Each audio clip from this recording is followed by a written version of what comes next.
मुंबई गोवा महामार्गाच्या रखडलेल्या कामाविरोधात शिवसेना उद्धव बाळासाहेब ठाकरे पक्षाच्या वतीने आज कुडाळ हुमरमाळा येथे रास्ता रोको आंदोलन छेडण्यात आले। यावेळी शिवसेना उबाटाचे पदाधिकारी मोठ्या संख्येने उपस्थित होते। त्यासोबत स्थानिकांचाही या आंदोलनाला मोठा पाठिंबा लाभला। माजी आमदार वैभव नाईक यांच्या नेतृत्वाखाली हे आंदोलन छेडण्यात आले होते। दरम्यान रास्ता रोको करतेवेळी आमदार वैभव नाईक यांच्यासह कार्यकर्त्यांना पोलिसांनी ताब्यात घेतले होते। साहेबांनी सुद्धा वारंवार या रस्त्यासंदर्भात आवाज उठवला आहे, शिवसेना लोकप्रतिनिधी आवाज उठवला आहे। लवकरच हा रस्ता व्हायला पाहिजे म्हणून आमचे हे आंदोलन आहे। 2 दिवसापूर्वी 4 दिवसापासून आता हे जागे झाले आणि गेले वर्षभर हा रस्ता होत नाही, त्या संदर्भात कुठली मीटिंग झाली नाही।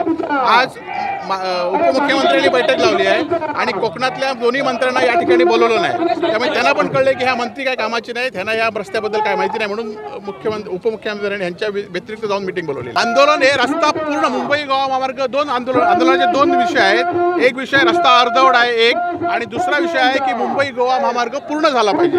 आणि 98% पूर्ण झाला पण एकीकडे सांगतायत, परंतु सिव्हिल कामं त्यामध्ये 4 उड्डाण पूल आहेत, अनेक ब्रिज आहेत, ही सगळी कामं अपुरी आहेत असं मान्य करतायत। त्याचबरोबर 2025 मध्ये एक टेंडर रिवाइज केलं, म्हणजे नवीन ठेकेदाराला दिलं आहे। म्हणजे तो ठेकेदार आता 2 महिन्यात पूर्ण करणार आहे का, म्हणजे त्याला अजून वर्ष व 2 वर्ष मुदत आहे। त्यामुळे हा रस्ता वर्षभर सुद्धा पूर्ण होणार नाही।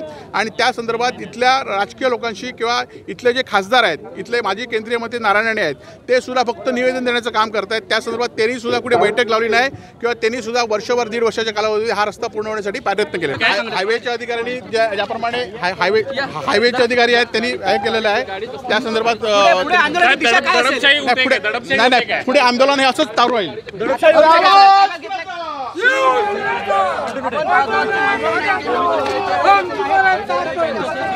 ताज्या अपडेट्स आणि ताज्या बातम्यांसाठी आजच सबस्क्राईब करा आपला सिंधुदुर्ग डिजिटल न्यूज चॅनेल।